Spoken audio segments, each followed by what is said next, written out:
Raffi Ahmad dan Yovie Widianto dilantik sebagai utusan khusus dan staf khusus oleh Presiden Prabowo Subianto. Keduanya mengaku siap memberikan masukan langsung pada Presiden Prabowo Subianto. Raffi Ahmad sebagai utusan khusus Presiden bidang pembinaan generasi muda dan pekerja seni. Selebritas Raffi Ahmad dilantik Presiden Prabowo Subianto sebagai utusan khusus Presiden bidang pembinaan generasi muda dan pekerja seni hari ini di Istana Kepresidenan Jakarta. Raffi Ahmad dilantik sebagai utusan khusus Presiden bersama 6 tokoh lainnya seperti Gus Miftah hingga Zita Anzani. Berdasarkan peraturan Presiden, utusan khusus memiliki tugas tertentu yang diberikan langsung oleh Presiden di luar tugas terkait kementerian dan instansi pemerintah. Raffi Ahmad mengaku siap berkolaborasi menyukseskan program dalam meningkatkan kesejahteraan pekerja seni dan memberikan dampak positif bagi generasi muda. Bukan hanya pekerja seni aja, tapi saya juga meminta restu mengajak kolaborasi untuk seluruh lapisan elemen masyarakat apapun itu. Karena utusan khusus Presiden di sini, memang tugas kami mensinkronisasi, membantu percepatan akselerasi dan juga membantu penetrasi agar apa yang memang diarahkan oleh Pak Presiden untuk kedaulatan rakyat, untuk kebersamaan kita rakyat Indonesia. Bapak Yovie Widianto sebagai staf khusus Presiden bidang ekonomi kreatif. Tak hanya Raffi Ahmad, musisi Yovie Widianto juga dilantik sebagai staf khusus Presiden bidang ekonomi kreatif. Yovie bilang, jabatan sebagai staf khusus akan bertanggung jawab langsung kepada Presiden. Yovie mengaku akan memberikan saran dan berkolaborasi dengan kementerian terkait untuk membangun sektor ekonomi kreatif di Indonesia. Staf khusus itu lebih ke arah ke Pak Presiden untuk memberikan masukan tentang bagaimana strategi untuk pengembangan ekonomi kreatif itu sendiri, yang subsektor kan banyak ya. Jadi lebih ke arah sana dan juga mungkin bisa jadi akan ditugaskan untuk juga lintas sektoral, karena ekonomi kreatif bukan hanya di Departemen Ekraf saja, tapi ada juga di UMKM, lalu juga di pariwisata, lalu juga ada di perindustrian.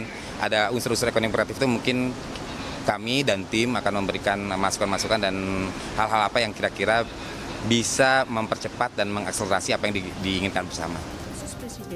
Selain melantik 7 utusan khusus, staf khusus Presiden Prabowo Subianto juga melantik Ketua Mahkamah Agung, 7 penasihat khusus Presiden, dan 19 kepala badan. Tim Liputan, Kompas TV.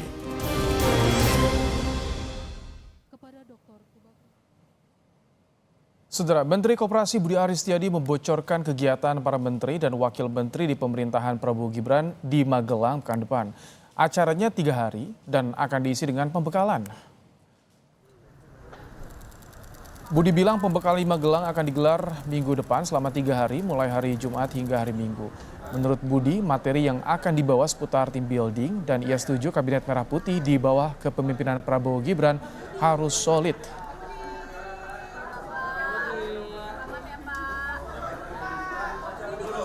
Perintah hari Jumat sampai Minggu. Harus solid lah, kan team building ya. Saya setuju. Harus disolidkan. Ya, oke. Magelang, ya udah, iyalah, ya, enggak, pokoknya ada pembekalan, ya, oke. Adanya rencana kunjungan Presiden dan Wakil Presiden di Magelang, Jawa Tengah, kawasan Kebun Raya Gunung Tidar ditutup sementara waktu. Kebun Raya Gunung Tidar tidak melayani kunjungan wisatawan mulai tanggal 22 hingga 27 Oktober mendatang. Penutupan dilakukan secara menyeluruh untuk berbagai kunjungan wisatawan. Lebih lengkap terkait rencana pembekalan Menteri dan Wakil Menteri Kabinet Merah Putih Prabowo Gibran di Gunung Tidar, kita bahas bersama dengan Wakil Menteri Dalam Negeri Bima Arya. Assalamualaikum, selamat petang Pak Bima. Waalaikumsalam warahmatullahi wabarakatuh. Baik, ini mencuat soal pembekalan di Gunung Tidar. Nanti acaranya gambarnya seperti apa sih Pak Bima? Apakah ada latihan fisik ala militer atau bagaimana Pak Bima?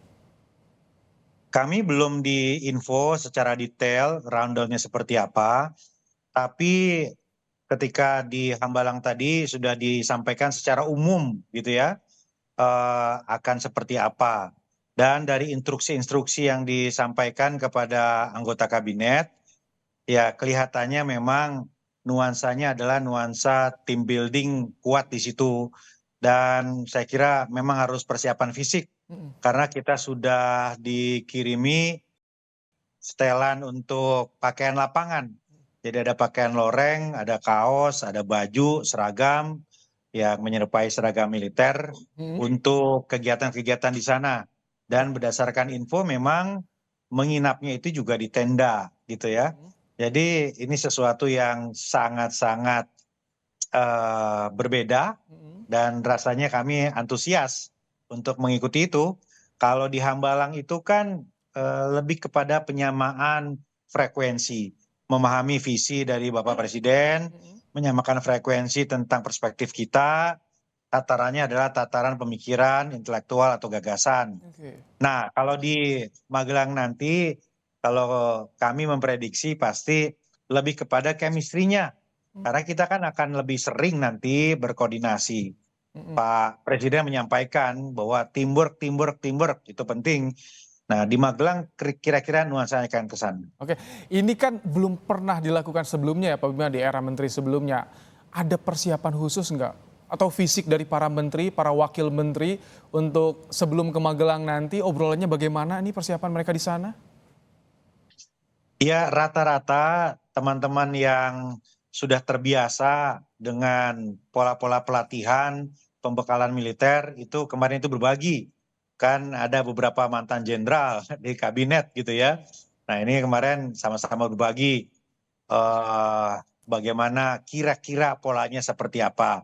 Tetapi kami tentu tidak menangkap ada satu kecenderungan metode fisik yang berat ya, mengingat latar belakang kami kan berbeda-beda.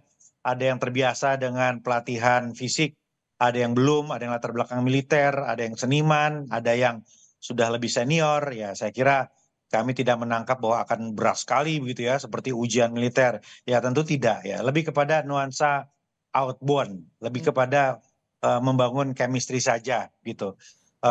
Tetapi memang kita harus siap secara fisik dan mental.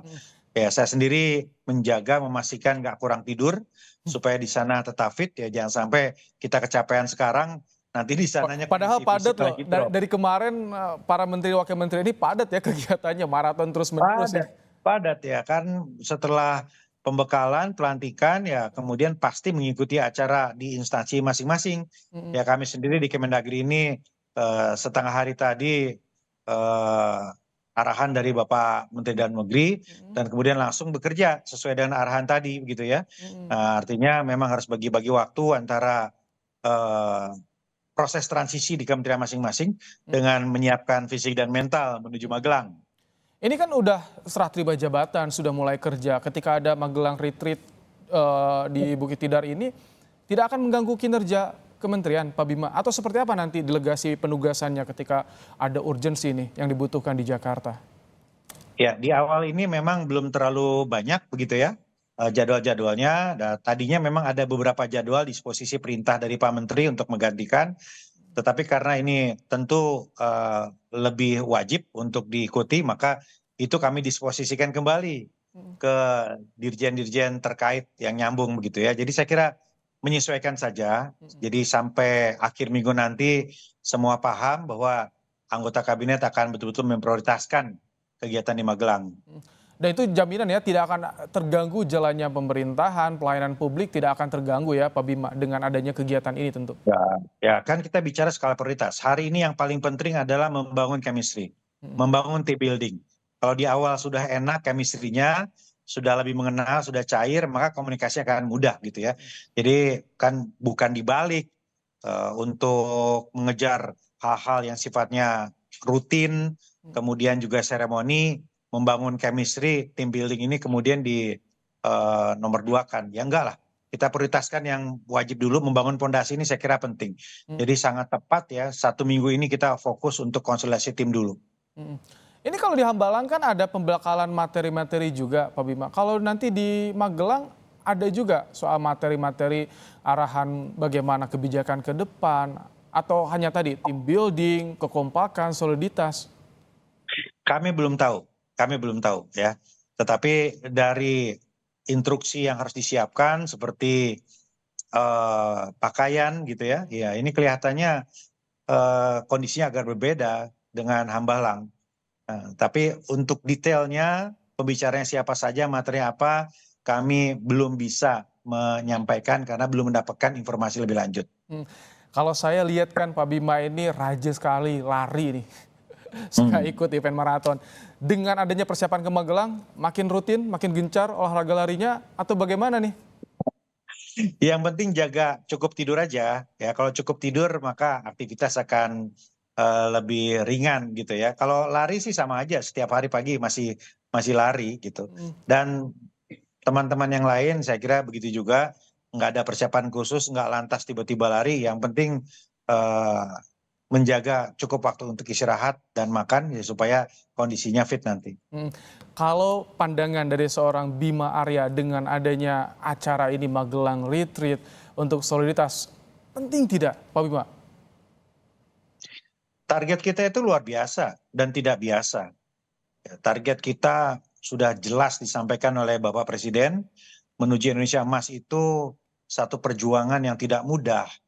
Nah, karena itu nggak bisa target luar biasa dilakukan dengan cara-cara biasa. Bapak Presiden menyampaikan timur, training. Ya artinya ini sangat penting, sangat penting. Bukan berarti yang tidak biasa itu kemudian menjadi tidak penting. Pak Jokowi sering menyampaikan tidak mungkin target luar biasa dilakukan dengan biasa. Bapak Presiden Prabowo hari ini melakukan hal yang tidak biasa untuk mencapai target yang luar biasa. Oke. Pak Bima, setelah kemarin mendengarkan pidato perdana dari Prabowo Subianto, publik ekspektasinya begitu tinggi dengan apa yang disampaikan. Apakah ini menjadi beban yang cukup besar juga bagi Anda dan juga rekan-rekan di Kabinet Merah Putih? Langsung gaspol, sprint langsung di hari pertama kerja, Pak Bima?